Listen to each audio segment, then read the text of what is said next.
Here's the third over of play now. No runs are on the board. Wood and Laird are the opening batsmen for Australia. Holding is coming in to bowl to Laird, and in the commentary box, Bill Laurie and Keith Stackpole. Oh, he gets away, not all that convincingly, but he's off the mark. Bit of desperation. And tied down. Wood still yet to get off the mark. His first ball from Michael Holding. Well, beautiful delivery. Cut him in half. It's 4 leg buys.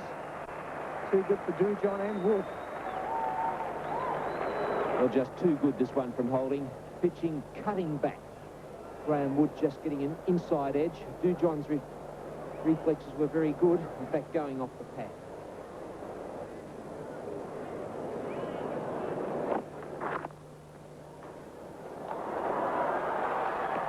That could have been close, but it was well run. Holding tried desperately to get there. That's the over. No wicket for 6.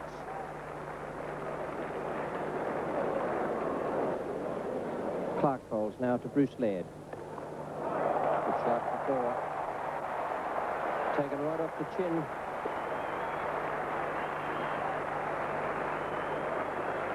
Full reward there for a courageous stroke. This was a beautiful shot by Laird. He picked it very early. It was a short ball from the minute it left the hand of the bowler Sylvester Clark, and Laird there, pulling it away, rolling his wrists over the top of the ball, and hitting it down to square leg very positively. Joel Garner to Bruce Laird. Didn't get that properly, but it's away over cover. Even the slow outfield won't stop it going into the boundary.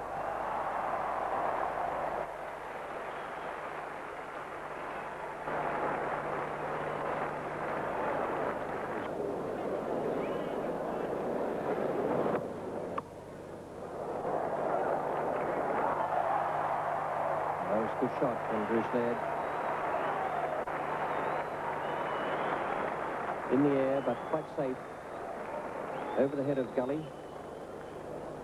Good shot. Andy Roberts makes a gallant effort down there, gets fingers to it, but wasn't able to prevent it from going forward. Really was going quite quickly. It's again off the face of the bat and glided in the air over the top of Gully's head. Well, here's one incident which won't make classic catches. It's just classic confusion. Must be out. Oh, what a miss. What a miss.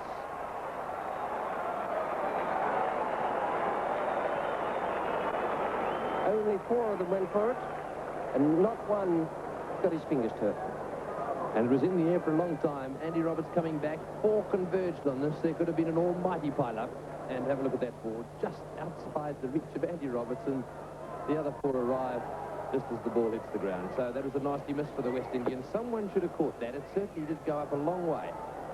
And they all came charging in there. I suspect, apart from the ball being in a little bit of danger, so was the non-striker and the umpire. Joel Garner to Bruce Laird. And he gave himself some room there for the stroke and paid the penalty. Bruce Laird, the man out. Joel Garner, the first success for the West Indies. Well, that was a hopeless delivery. Anyone in any doubt about whether or not that was out?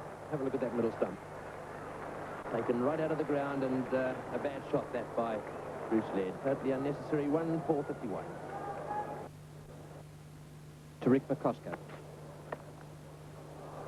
And that's beautifully timed. That's 4 runs. Acosta just eased it off the legs. Very strong in that area. Surprising deliberateness from Roberts, who must know the strength of McCosker on the onside. It was Roberts in particular who led to the discomfiture of McCosker in the Test arena by consistently pitching that ball outside the off stump and inducing McCosker into producing slip catches. The West Indies' 5th bowler being used by himself, as Richards is captain in the team today, brings himself on. And has not achieved very much success against Australia in previous one-day games. Of those 6 wickets that he's claimed, only 1 has been an Australian.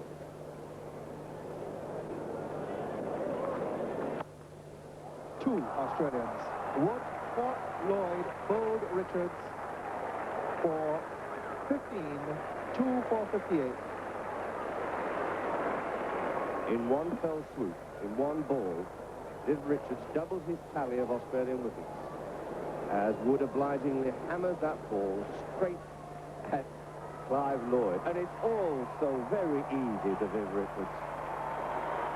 So Wood departs 2 for 50. Barry Gomes to Rick McCosker. And that's a fourth ball chance. Gomes drops it. Difficult to his right, but it was a catch, and he should have taken it. Difficult and low. And Gomes unable to get down fast enough. Larry Gomes bowls now to Greg Chappell. And that swung over the infield. It's gone down to the boundary on the second bounce for 4. So Greg Chappell has very quickly picked up the fact that Larry Gomes is slow enough that when he's short, he can be put easily over the infield. I think also Chappell has awakened to the realization that this is the psychological moment when Australia does have to force the pace.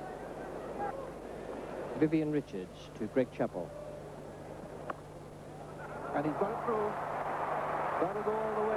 Holding, giving desperate chase, but not being able to make it. Trying an Australian slide. And has he made it? 7 for 165.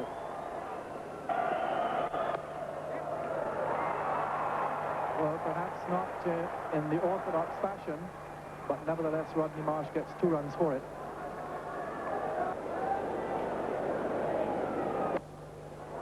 And he's got that away. That's a good shot by Lilly. It could be 4. It will be. Slow ball. Lilly picked it up well. And it's now 7 for 173.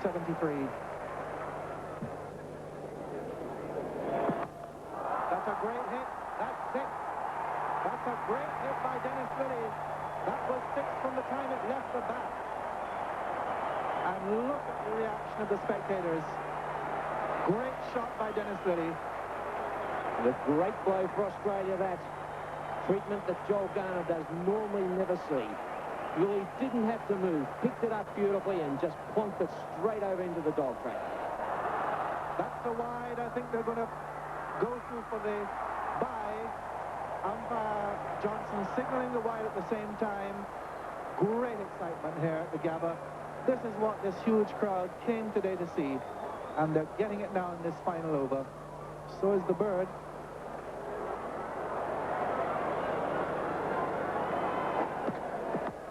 Full toss is in the air. Greenwich is under it. And he's taken it. Marsh is gone. So Rodney Marsh goes 8th man out for 181. And here's how it happened. And Rodney Marsh doing the right thing by his team, just lifting the head, presented with a full toss, and just got right underneath it and presented Gordon Greenwich with a very high catch, which he caught very safely indeed. The ball that Rodney Marsh, perhaps in his younger days, would have put straight over the fence. 2 balls remaining. 8 for 181. The West Indies will have 40 overs to bat. And they'll be requiring something in the region of 4.5 an over when they do.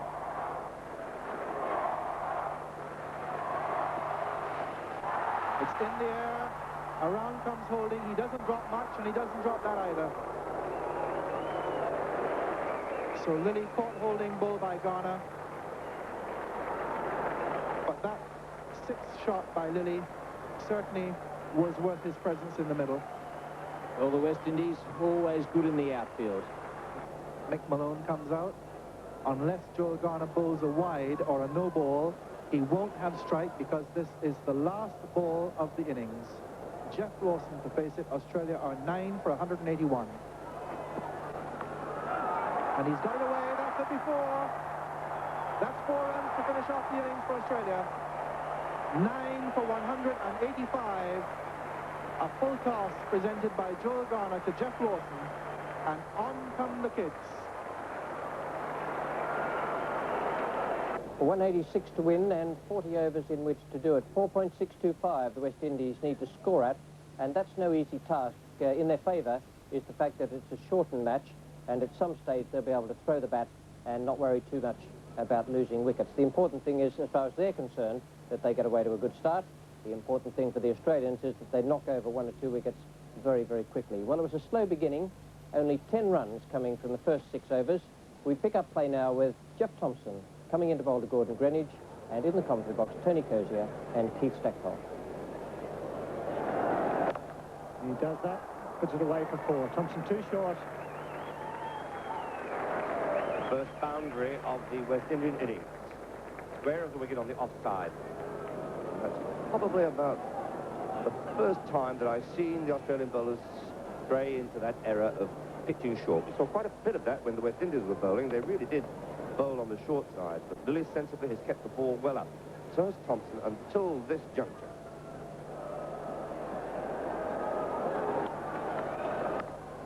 Oh, finds a gap between first and second slip. Races away for 4. 8 runs off the over. No wicket for 18.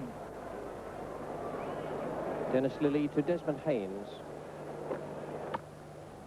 Got one away.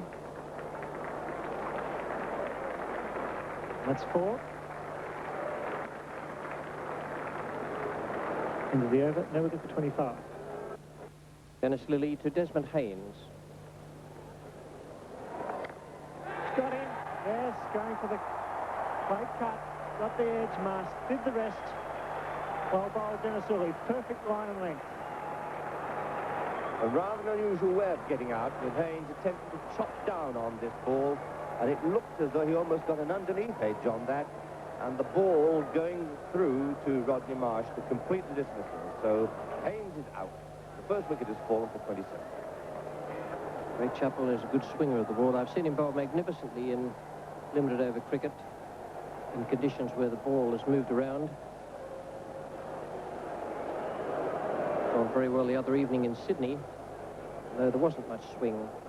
But change of pace and accuracy did it there. Bowls now to Greenidge.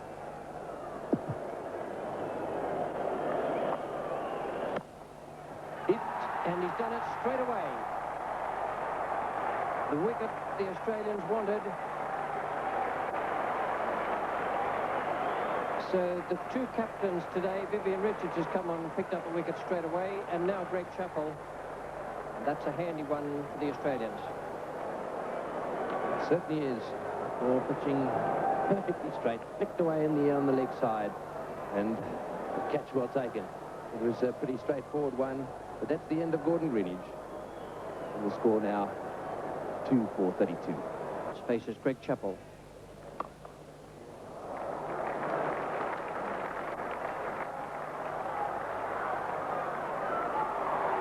Well fielded.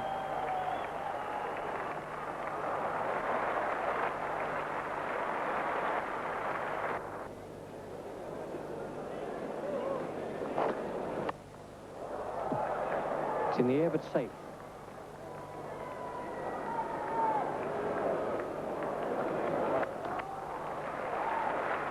To Richards, and to Larry Gomes.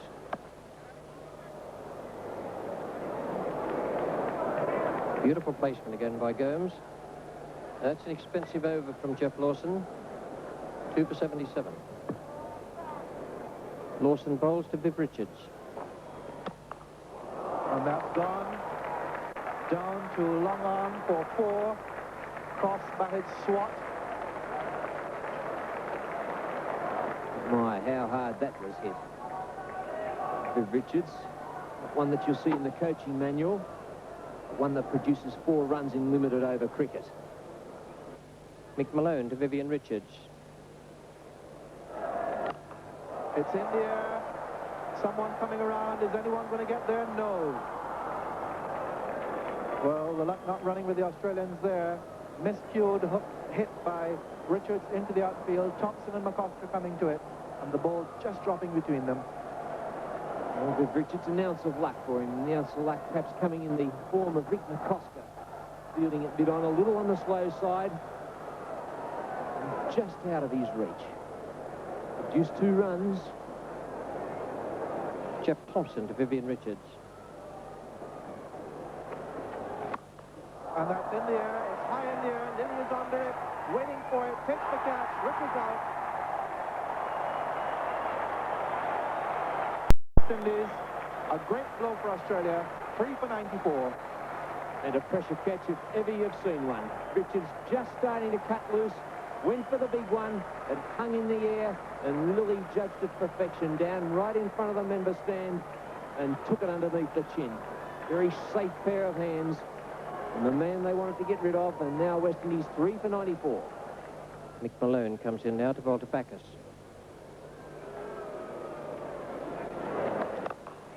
That's in the air. That's a good hit right down the ground. It won't carry. The ball holds up. But the batsmen have taken 2 runs. So the West Indies move on to 100. 3 for 100 in the 26th over of the innings. Jeff Thompson to Fayed Backus. And that's well hit by Backus. A fine flick shot. First bounce to the boundary. He picked that up beautifully. Well, slightly unorthodox tactics by the West Indian Backus. He flipped that one away beautifully. And that's in the air, but it's going to be safe. It's going down to third man. That's 4 runs. Well, the ground charge is on now for the West Indies. You get the feeling that this is where the match is going to be won or lost. Backus has come out with an aggressive frame of mind. He's taken the game up to all of the Australian pacemen, and now he's taking it up to Lily, their #1 striker.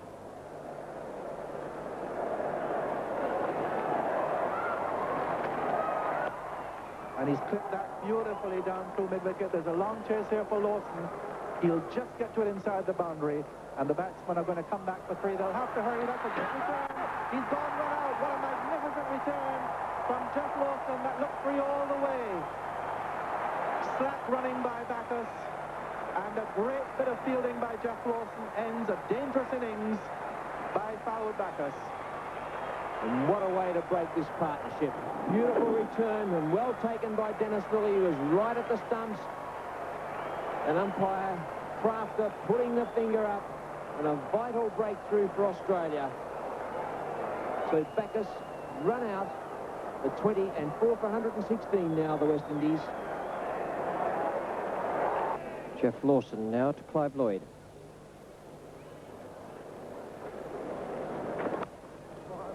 And he's gone through.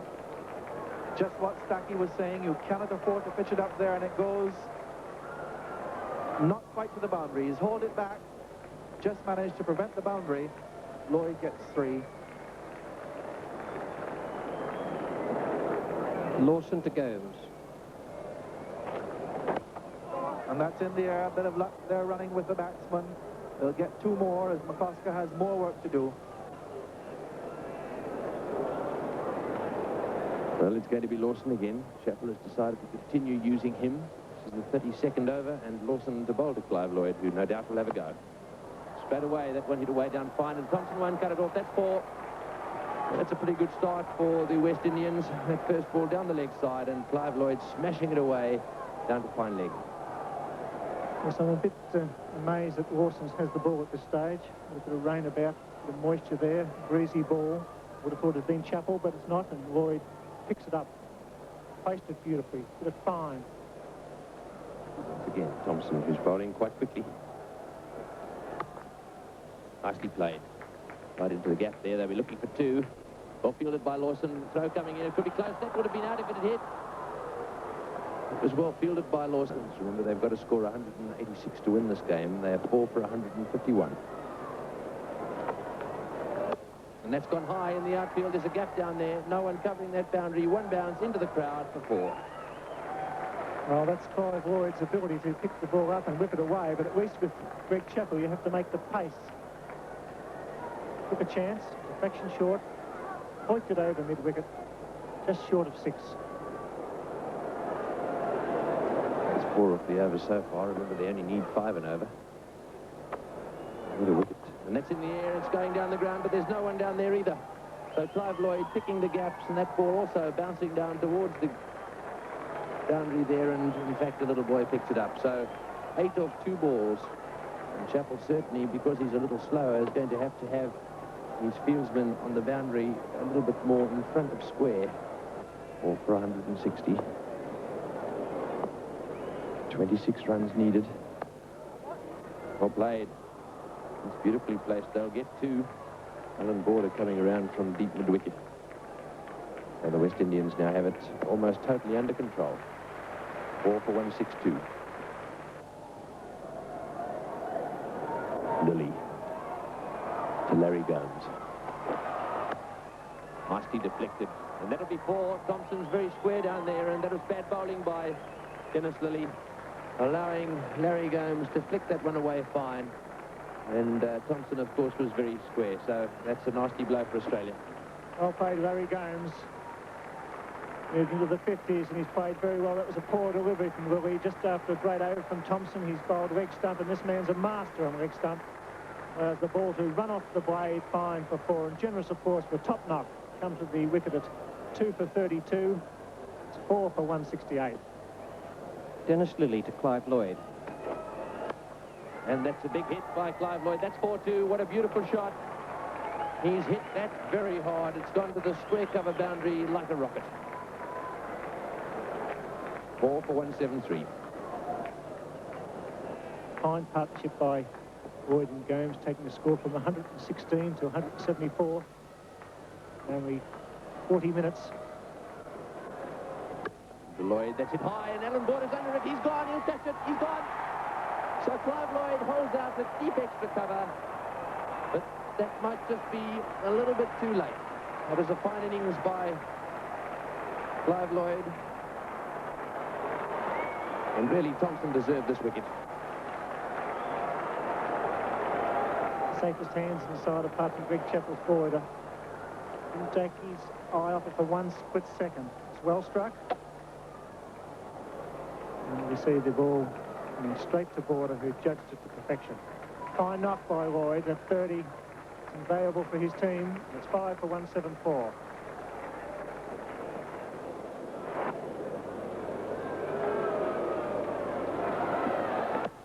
Well played. Nicely tipped away on the leg side. Thompson going for the Yorker that time, and it's misfielded. Mick Balone making a big blunder in the outfield there. And so Larry Gomes is able to keep the strike. Yes, and Gomes doesn't mind pace, especially there. Just deflected it, allowed the ball to run off the middle of the bat. Mick Malone generally fields very well. Fumbled, Chappell throws his hat down. Lawson on his way again to Dujon. That's through the field, and they'll get 1, certainly 2. They might even get 3. Alan Border's got it, and so just 2.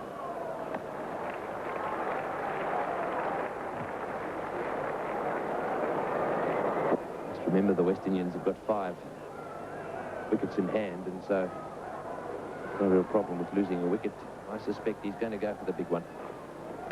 He's nicked it, he's gone, he must be out. There's a huge appeal. Umpire Johnson not moved. All the Australians in the air. A smile on Rodney Marsh's face, and certainly was a noise. Perhaps it wasn't the bat. That was a superb decision. Off the top of the pad. Rodney gave it the big shout, a bit of desperation. Umpire Johnson not moved.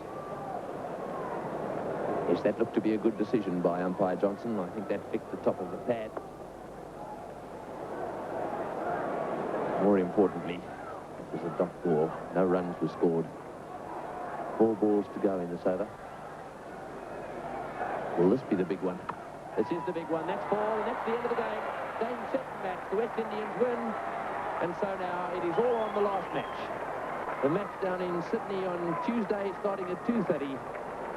It's going to be the match which is going to decide whether the West Indians or whether the Australians get to play in the finals against the West Indies. Well, what a great finish to a superb weekend's cricket here at the Gabba. Fine shot there by Dujon, but he was supported by Gomes, who played a masterly knock under the situation. He come to the crease at 2 for 32 when they were struggling, and scored a 94 with Richards, to 116 with Backus, to 174 with Lloyd, and he remained 56 not out. It was a top performance by Larry Gomes.